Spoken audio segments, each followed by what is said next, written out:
Uh,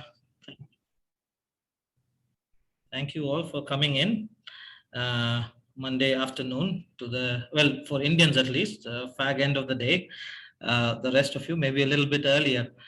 Well, I have a talk and I playfully named it Playing with Education. It has more to do, I think, with my experience with it, or my story with education. And so I'll try to share some of that. And then at the end, if you have any questions or anything that bothers you or makes you curious, then just feel free to ask. Is that okay? All right. Great. So, well, I must start with something that has always bothered me. And as a child, I always felt education is just super serious. And I can never remember a moment where anybody spoke about education and there was not a frown on their face. Whether it was my parents looking at my report card, there's a frown on their face. My teacher sharing their exam details, there's a frown on her face. If somebody's sitting in the exam room and, monitoring the kids, there's a frown on their face. It's a minister talking about education, they're also frowning. And it's a bit nuts that even now, if I go to an education conference, people are so serious. Nobody's ever smiling. Nobody is ever happy. And it felt quite strange that something which is, which starts so early, so we put kids through from 3-4 years of age, rarely involves smiling. When people are talking about it. And it bothered me. And this other bit bothered me, that it was so important, this whole education thing. It was important to everyone except to me, meaning that my education and what I do and what I learn and what decisions I make were somehow not even my decisions. They were they were more important to my parents, to my neighbors, to the society, to the country even, that somehow, I have to make all these right decisions and then grow up and become this sort of future economic asset, something that will, create profit 20 years down the line. It's like a goat being reared for, one day to be slaughtered. And it affected me for a bit. It felt strange that, why does it feel like everybody else cares more about it than I do? And but then at one point you just give up and you go with the flow. And so even I stopped thinking. The strangest thing that I felt for a long time, that nobody is really caring about my present as a child. I'm a child and I have a life and I am living during those 20 years also, but everybody's blinded by this amazing future that one day will come. And they keep saying this thing that, one day you'll be 20 and you will have a job and you will make a lot of money and then you'll be happy. And then you will, have the freedom to do whatever it is you want, and you will be successful. And nobody cared about if I was successful when I was a child, if I was happy when I was a child. And they made me believe that I also should not care about it. I also should not bother. It is okay to live a very miserable life while you're a kid, and then one day, 20 years from now, you will find true happiness and you will find freedom. And I waited for that day, and I waited and waited, and that day came, and I got a job, and I came to Bangalore. And the moment I stepped foot in in the office, I just knew instinctively that I've been suckered. I've been cheated. It's not happening. I'm not feeling any happier, nor am I feeling any more freedom. It just feels like the expectations moved from my parents to my bosses, and I'm still some sort of like a pawn for everybody to play with. And it's not just me. Okay, if it was just me who was feeling it, maybe something's wrong with me. But I could see all these other guys who were, 2-3 years older than me. They were coming sort of every day to work. They would sit on the comfortable cubicle, and after 1 or 2 hours of work, they would lean back and say, "Man, I hate this job. I don't like it at all." And you know what? It's boring. I mean, there's a lot of money and there's a lot of parties and everything, but it just is boring to sit doing this every day. And one day I'm going to quit and I'm going to follow my passion, right? And one day, 2 months from now, 3 months from now, I'm going to quit. I'm going to do what I love. And I waited for them to quit, right? So I waited 2 months, 3 months, 6 months, and nobody's quitting, right? Nobody's leaving. They're just extending their deadline, right? They keep saying that it's going to be next year, no, the year after, no, a few months from now. Nobody wants to leave, and that scared me a little bit. That made me think that 3-4 years down the line, I'm going to be that person too. I'm going to come every day to work, complain about my life, complain about how boring all of this is, and I will not be able to leave. And this is the sort of illusion, this trap that it never ends. And that scared me so much that it scared me out of my job. So I just the same day I went up to my boss and I said, from tomorrow you will not see this face in office, no matter how nice it looks. So I decided to quit, and quitting the job would not be enough, of course, right? Because these expectations are not just from the job.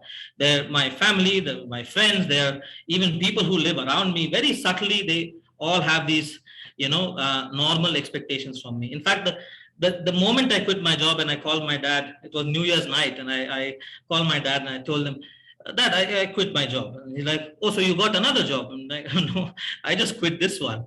So what's your plan? No plan. I have no thoughts. I've just, it felt like cancer, so I got rid of it. And I remember that was the last time we spoke. And then for 6 months, he didn't speak to me.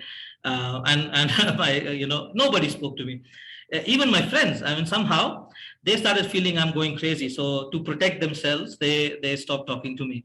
And it was actually not a bad thing. Eventually, because I could completely disconnect all these strings, and I left Bangalore and I started living in this village outside the city. It's a small place called Banjarapalya. And for the first time, I mean, I was there. There was a non-profit there. They gave me a place to stay, food to eat, and I could help them a little bit. But nobody had any expectations, and anybody who had any expectations was not talking to me anymore. So it was lovely. For the first time in my life, I felt like I'm living for myself. That I don't have to live anybody else's life or anybody else's expectations. So it felt good. It felt like you're floating in space, and it was a pretty interesting feeling. Now, while living in this place, this little village, maybe I think 200 people live there. And I had this routine. I would stop at the tea shop every evening around 4 o'clock. And I wanted my evening tea, and I would sit there and play games on my phone. That's it. That's the simple routine of having tea and playing games. And what would happen is just a little bit before that, the school that was right next door to the tea shop, the kids would come out of the school around the same time. So they would be hanging there as well. They would be running around, talking, chatting, whatever. And some of them started taking interest in what I'm doing, playing games on my phone. So they would stand behind my back and watch me playing. And I mean, we couldn't talk to each other. We didn't have any language that was in common. But this relationship sort of continued. It was a very quiet relationship. A bunch of kids standing behind my back, watching me play games. And until one day, one of the kids puts his hand forward and is basically asking for the phone. And this phone was precious to me, of course, and it was probably the last one I could ever buy. So it was quite important. And I thought, I've been made to believe that being a city kid, you look at people from a village as somebody who doesn't know much, and a smartphone might be too much for these kids to handle. So I was nervous, and I thought, okay, let's see. I'll give the kid the phone, and I'll watch him. If he makes any mistake, I'll stop him from doing that. So at the moment I hand him the phone, the kid does not sit next to me. Instead, runs away and puts a nice distance between me and him, and is immediately surrounded by other kids. So now the phone's disappeared. It's in a circle, and you can't see the phone anymore. And I'm still nervous, but I was like, okay, let me hold it for a couple of minutes. So I wait 10 minutes, 15 minutes. And then I can't wait anymore. So I decide, no, I have to, I peep inside the circle. And I go to the kid who took the phone, and that child does not have the phone anymore. The phone is with the fourth child in the circle, and they're playing Temple Run like they've been playing forever. It's not even funny. Like they're playing furiously. And in my head, I was thinking they'll be like fumbling with the phone, trying to find where the menu is. And no, that's not what was happening. They were doing very well. And I was very surprised. And this went on for a few days. They kept playing Temple Run. They broke all my scores, and they made very high scores that I couldn't break anymore. So I stopped. I would not play Temple Run anymore. And but I thought, okay, this is something at least goes against my understanding or my intuition. So what if we try something, one step further? And I asked my friends to give me some of their laptops, and I put it in a room, connect them to the internet, to the power, and just put them in turn it on, and ask the kids to come and play on a bigger screen, right? Just why not? So all these children, they show up. They're all 12, 13, 14 years of age. And they come, and I decide that we'll maintain the same conditions as the previous attempt. So no instructions will be given. Anyway, we can't talk, so it's hard to give instructions. And I will not see what they're doing. So I turn my back to them. All the laptops are behind me, and I'm sitting on my laptop playing games on my laptop, and that's it. Nothing else will happen, and I will not turn to see, at least for the next few hours, what these children are doing. And I did my best. So for 3 hours, I forced myself to just look forward and not look behind. And the children were running all the time. I could hear them. They're talking, and they come forward and backward. Sometimes I can feel them breathing on my neck. They're seeing what I'm doing. They go back. They chat a lot, and they tap the keyboard really hard. And this ruckus went on until around 2.5 hours, 3 hours. There was a little bit of silence, and suddenly there is a bit of quiet. And now I got more worried, because suddenly when there is silence, it's never a good sign. And in my head, somebody split the laptop in half. Something has happened. And I turn to see what these kids are doing. And to my surprise, the laptops are not exactly where they were put. They had moved them around a little bit, and now there were like 2 children sitting per laptop. And I went up to see what they're doing, and somebody's playing, car racing, somebody's playing boxing, somebody's playing Dexter, Barbie, and all kinds of things.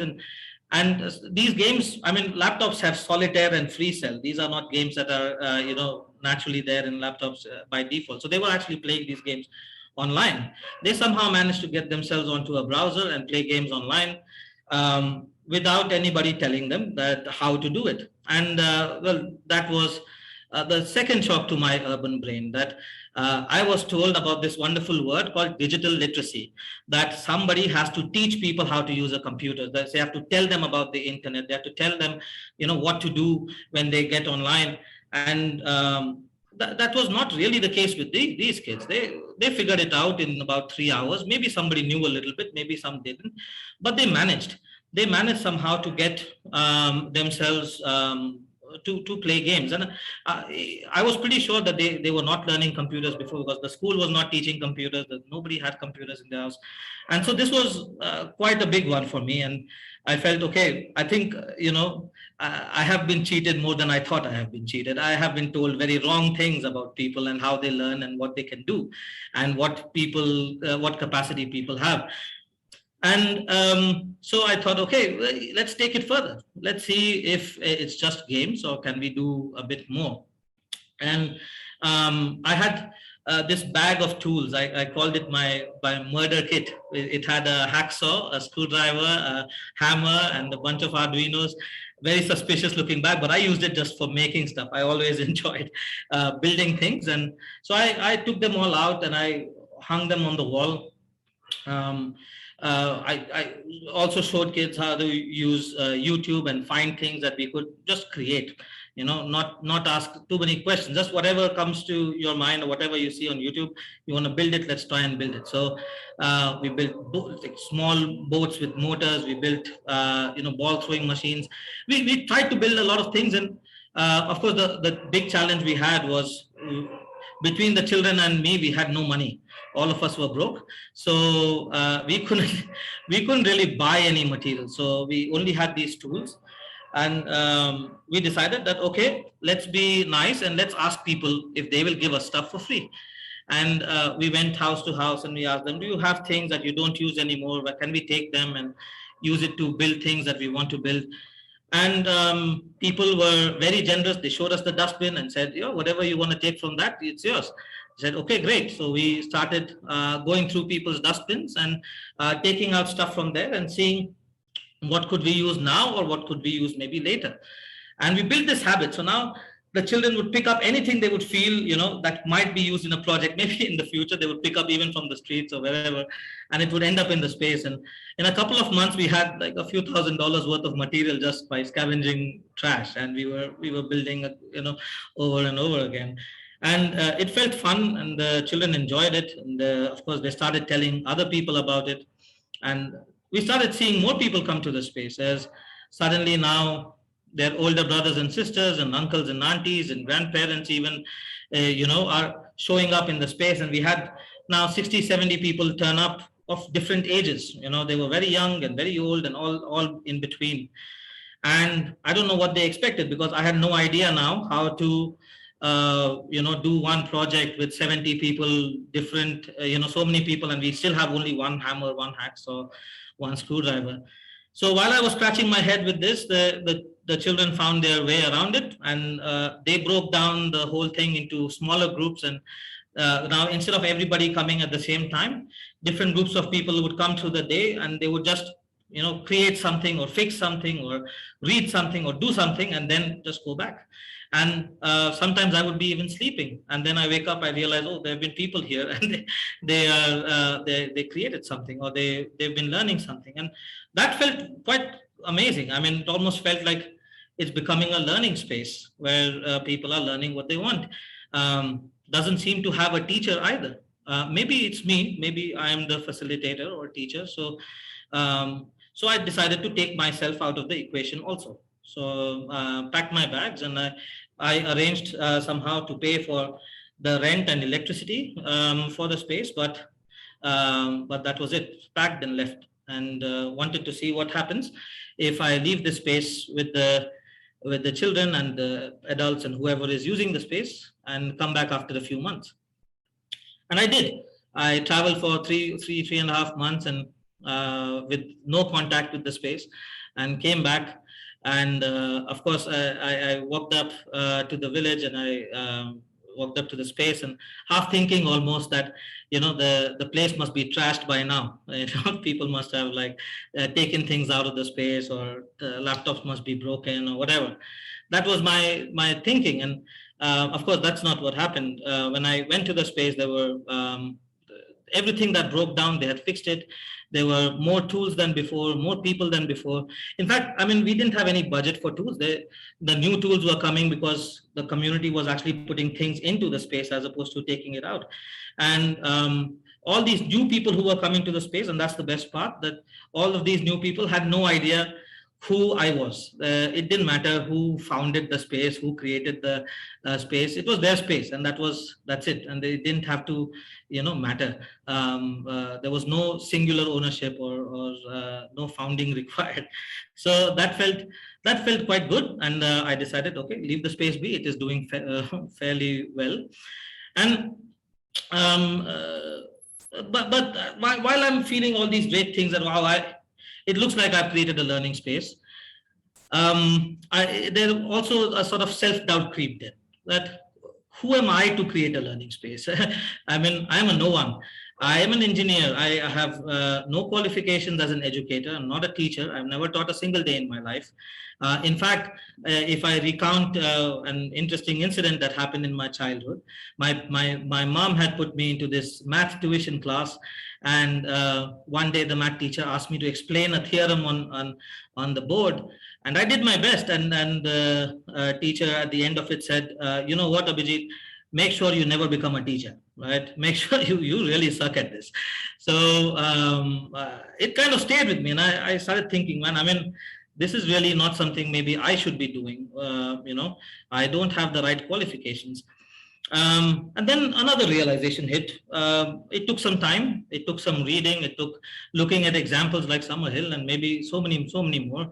And then a realization hit that you don't really need to be. Maybe I do have an interesting qualification, and then I have been a learner all my life, and I have been learning. I've been a student, or whatever we may want to call it, and that is quite an interesting relationship, isn't it? It's the most important relationship. Is the most important role one could play in the whole education system. So why not? At least, at the very least, I should be qualified to create my learning or my learning space, and maybe I can help other people to figure out what their learning could be, what their learning space could look like. And I mean, now many years have passed. All of this happened in 2014, and since then, a lot of people asked this beautiful question: that how do you know that children are going to make the right decisions when it comes to learning? How do you know they will definitely learn the right things? And eventually, I started telling them the truth. I don't know. I'm not so sure that they will make the right decisions, but I'm also pretty sure that adults are not making the right decisions always. The teachers and the are not making right decisions always. The educators, the governments, the companies, they're not making the right decisions always for the children either. And in fact, it's probably not even about the decision. Probably what it is really about is the process of making it, the experience of making decisions. And if I have to really think about it, then I would think that somebody who, as a child, has to go through some self-learning environment, so to speak, like this one, if somebody has to make decisions throughout their childhood from a very early age and have to, juggle with good and bad decisions very early on, I think they are better equipped when the time comes, let's say 20 years later, than somebody else who's been told that, no, here's your education pathway, here's what you have to do, just keep following blindly, and then one day you have all the decisions to make. Right? I think somebody who's doing this from much earlier is actually is probably in a better position. And of course, there's no guarantee they'll make all good decisions. They're making a lot of bad decisions as well. And I think that's great, because making good decisions and making lots of small bad decisions, that's what teaches us the difference between good and bad decisions. And I think that's such a precious thing that we take out when we look at most mainstream education systems, that we take out this whole process of making good and bad decisions. And that kind of sucks, because it is paralyzing at the end of it. It is disability. It makes it a disability, by the time you're 20 or 25. And then people are, so what are adults supposed to do? what are schools supposed to do? And what are communities and parents supposed to do? Do they have to do nothing? Absolutely not. I feel. I mean, they have so much role to play.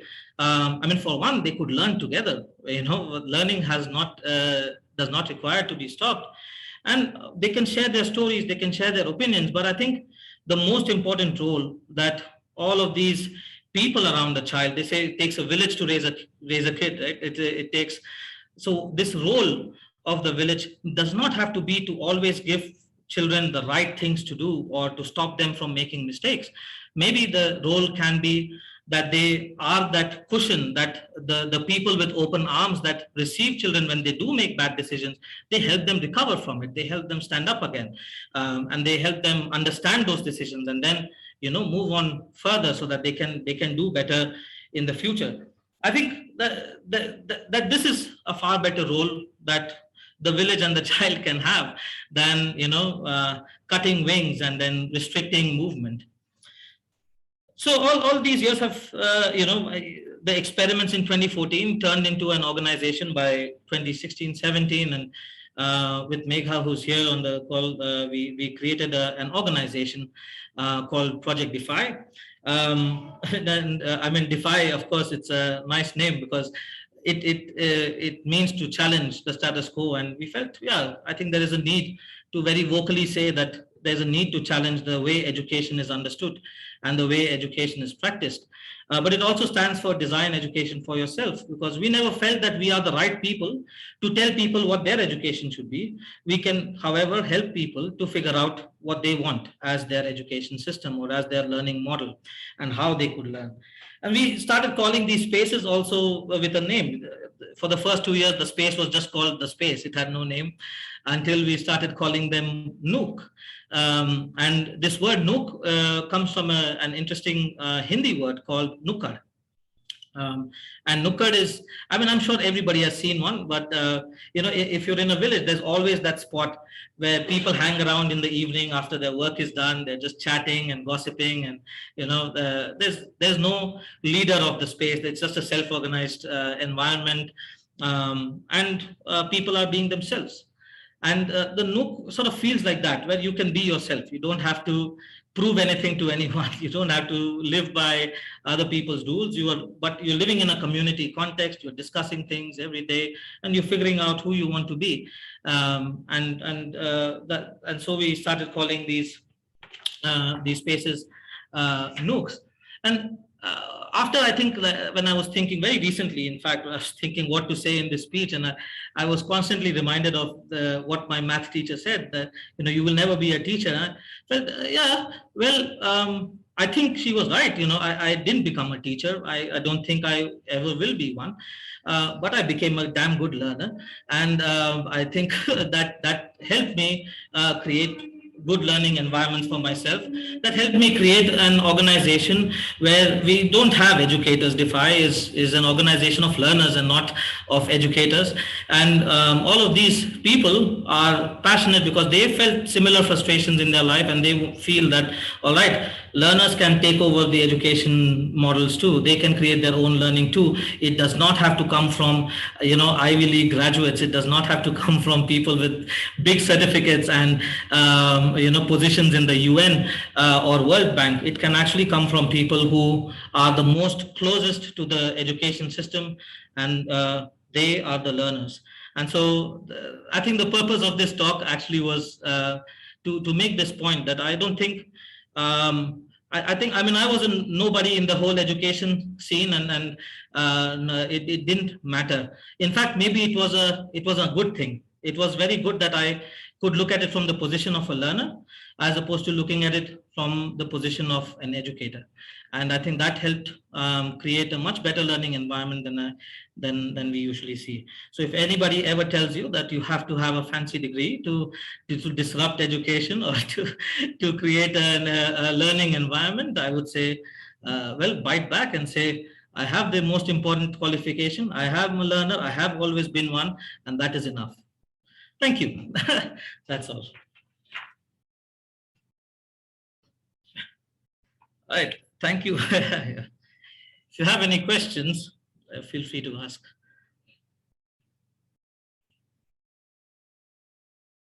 Or any thoughts? I just really wanted to thank you so much. This was so inspirational. I really loved it. And actually, I think that the fancy degrees most of the time kind of stop you. Yeah. Because you just had so many things that they made you aware you have to follow and you have to do, and that's the right thing to do. And it just paralyzes you after a while that, I'm not able to do this anymore. So thank you so much. There was a very interesting incident that happened when the lockdowns happened in India, and we have an acquaintance, and she told us, and we were talking to her, that what's happening, how's the lockdown affecting you? And she said, my kids are not able to go to school. Their education has stopped. And I said, well, why has the education stopped? Why don't you figure something out at home and at least for a couple of days or months? And she said, but what are you saying? How can I teach my kid? It has to be from the school, no? And somehow they made it like so deeply into her head that she cannot be the educator here, that she cannot contribute to her own child's learning, and that it must be something that is like bought from a shop like a school. And that really petrified me as well. That's quite strange. And if mothers are made to believe something like that, I mean, God save us. It's going to be a tough tough thing to break. So yeah.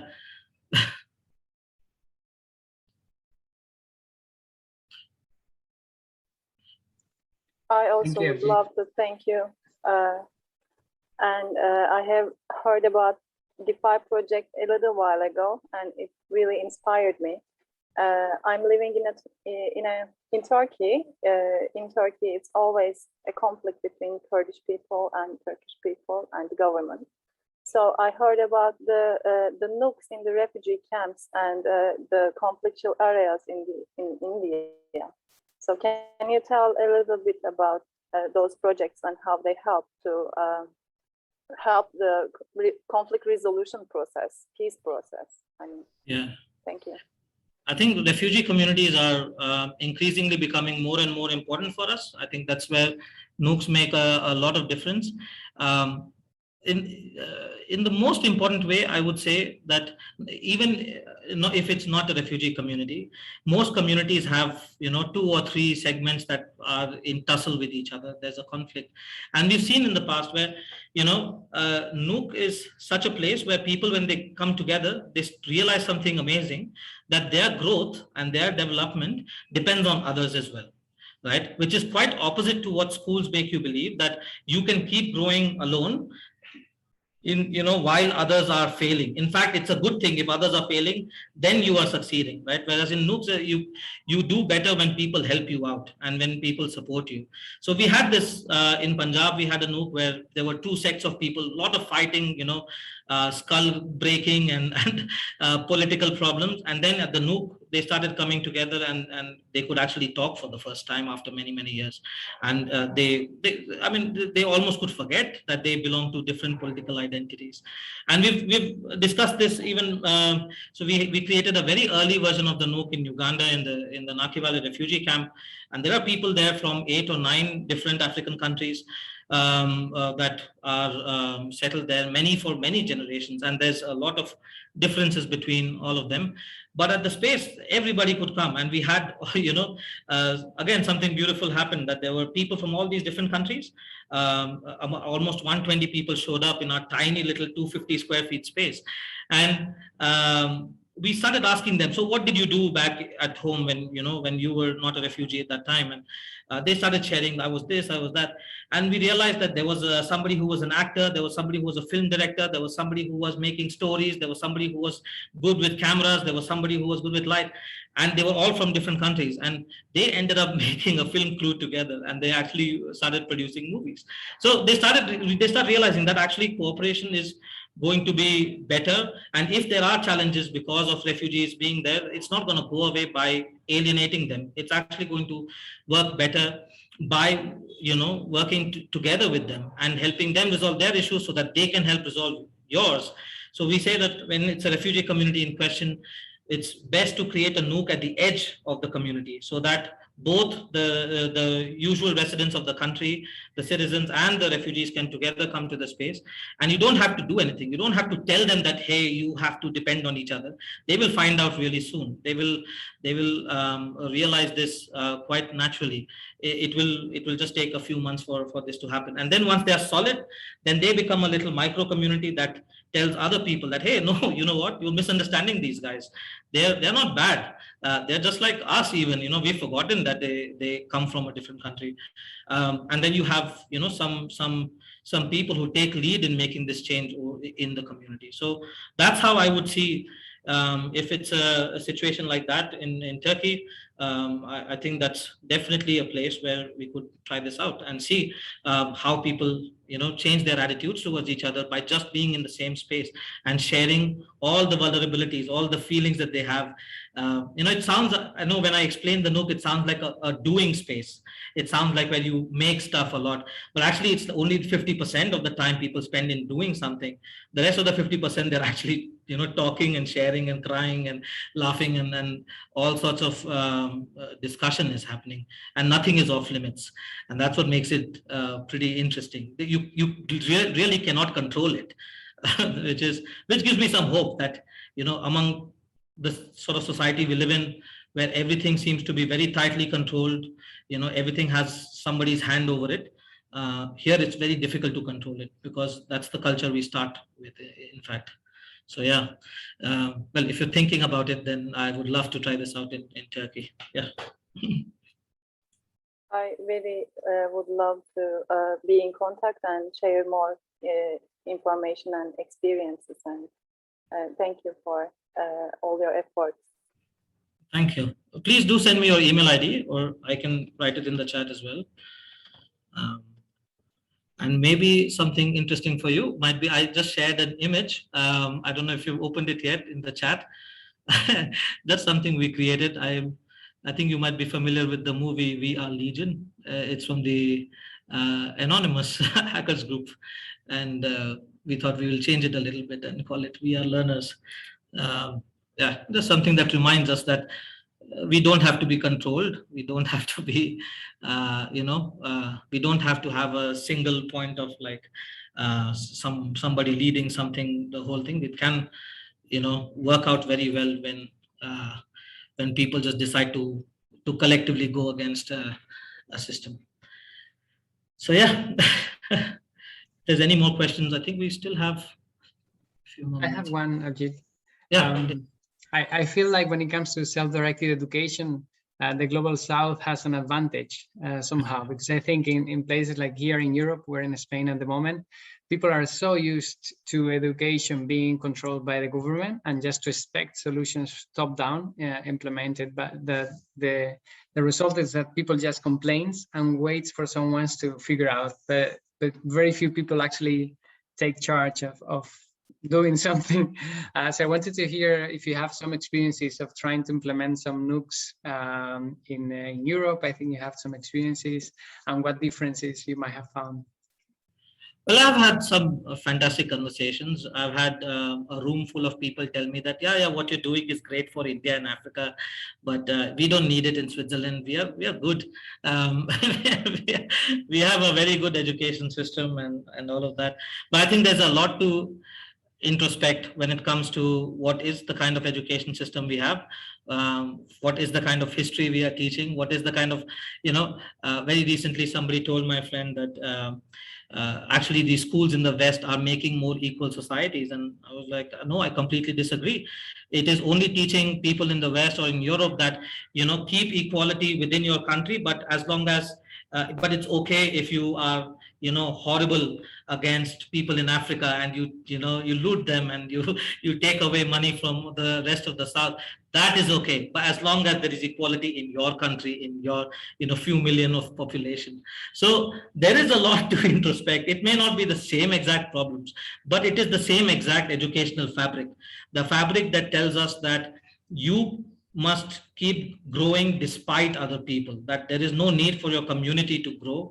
I always take this example of the most expensive house in India is by the Ambanis in Mumbai, and it's this $1 billion house surrounded by trash and junk and everything. And so that's exactly what you can live in a $1 billion house, but the moment you look outside of it, it's going to be trash and it's going to be horrible, and you have to somehow be okay with that. So yes, I've had a lot of people who felt that the West doesn't need something like that they are completely fine, they don't need much change in their education system. But I've also had people who believe that no, that is precisely the reason why it needs it, that in fact maybe a lot more introspection is happening in the Global South than is happening in Europe and in America, and they need to talk a little bit more, they need to question a little bit more. And the challenges usually come around, I think, our own capabilities of raising funds and resources to do something like that. It costs a lot more to do something in Europe than to do something in the Asian and African continents. But that is not to say that we don't want to. We definitely want to. Would definitely love to start some spaces in even the richest countries in the world, because it's not really about money. We used to say that the NUCs are for people who are socially and economically marginalized. And then we said, actually, that it's a little bit more than that. It's for people who are educationally marginalized. And that's a lot of people. That's a lot of people, even people with money and people with otherwise okay looking lives. there's a lot to think about, because happiness is a whole different thing. It doesn't come so easily. Even if Finland is at the top of the happiness index, one must ask some questions that, why, what is the measurement of that happiness? I tried to find this out, because I was very surprised that Finland is actually at the top of the happiness standards, and also has very high, suicide rates among very young people. And I've been to Finland a couple of times. I also felt it doesn't feel all that happy. So not like how they show in the papers. And then I started reading about it and looking a little bit into it, and I realized that it all depends on the way you measure. And the questions they were asking were like, okay, do you feel you have enough money? Do you feel you have a great transport system? Do you feel you have great politics? But none of that has to do with, how people feel at the end of the day. And do they feel happy? Do they feel connected to something, connected to some sort of purpose or a community? And that is an important question to ask. And if Finland is not really all that happy, even after being at the top of the list, then, well, we all have some work to do. Yeah. So, yeah, that's, I think, what I can say about it. Faith, my sister-in-law, you have a question. Go on. Hi everyone, my name is Faith. I am in South Africa. Abhijit, I recently had a chance to go through the community that's surrounding our farm. We have a farm that's in between an urban area and a rural area. So I decided to just pass through the rural side of it just to see what kind of community is there. Then I realized there's actually one school that only caters for primary school. There's no high school there. So most of the youth there have to travel long distance from that rural area to come to the urban side where there are high schools. So most of them end up dropping because it's expensive for them. So then I thought about putting the nook there, and the more I spend time in that side, I start realizing that it would actually be a good idea to have a nook at the farm that caters for those youth, because you'll find they are now between the ages of 14 to 18, they are stuck at home. But how then do I introduce that? That's my challenge now. How then do I introduce the nook and how to kick it off and how to get it started? How do I start that? Yeah, I mean, like, well, that side is, I don't know if it's the same with everyone else, because I realize it's everyone from different parts of the world in this conversation. We have like chiefs, and then you have the political side. So the chiefs are the tribal side. Then you have the political side, which now governs the basic education and proper schooling and stuff. But then the tribal side, they're actually willing to engage in a conversation like this, because they are seeing the challenges of what's happening, but they don't have a solution for it. Yeah. So I might need your help and assistance how to engage and then get it off the ground. Yeah, I think we're experiencing some of this in some of the new spaces, some of the new nooks we're starting in the Northeast, where they also have a similar system of a tribal governance or a local governance, and then plus the elected governance and so on. So yeah, I think it's really, I would prefer actually that the first conversations are with neither of those governances, that the first conversations are with people, just people. It has helped us in the past to build trust with people when we did not go through their leaders, when we went directly to them, so sometimes in the past where we sort of felt that, looking biased towards any kind of leadership might actually create distrust. So we said, okay, don't come with us. We don't want anybody tagging along. We will just go and talk directly with just regular people, ask them before we tell them anything about the NOOC. We would ask them about their life and what do they expect from their life, and where do they want to go, what do they want to change. That's I think the best conversations start from listening and understanding a little bit more. So we could do that. We could first ask these questions and try to understand from people what are things that they're already perceiving that they would like to change and they would like to improve, or it's not just about even the school being far, but what do they want out of education. And there are going to be some interesting answers for sure, and then we can say, okay, well, here is an idea, do you think you like it?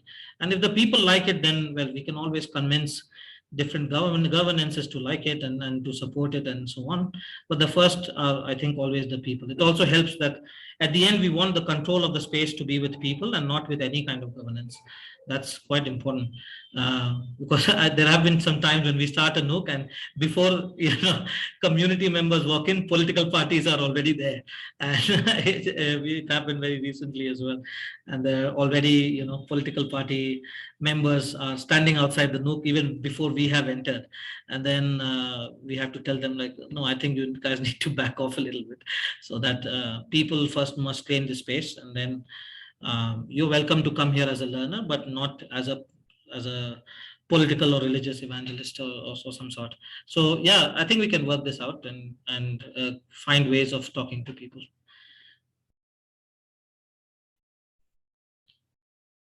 Right. Thank you. Okay, if there's no more questions, then thank you so much for joining me and listening to my rant. Almost, it was hardly a speech, but yeah, thank you very much. And if you need to contact us or yeah, just share anything with us, any stories, we like to talk to people. We like to also invite sometimes people to just share their journeys with education and learning as honestly as they can with us. And then maybe sometimes it's just that makes a lot of impact on people. It goes a little bit beyond the NOOCs also, because there's a lot of people watching sort of the digital space, and we can always have conversations there as well. So you're welcome to have those conversations with us, and we would definitely love that. Thank you so much, and thank you, Summerhill Festival. Thank you so much for coming, and I hope to see you next year in person. And we can give you a big hug yes. for what you're doing. Of course. Thank you so much. Thank you. All right. Bye-bye. Bye-bye. Bye-bye.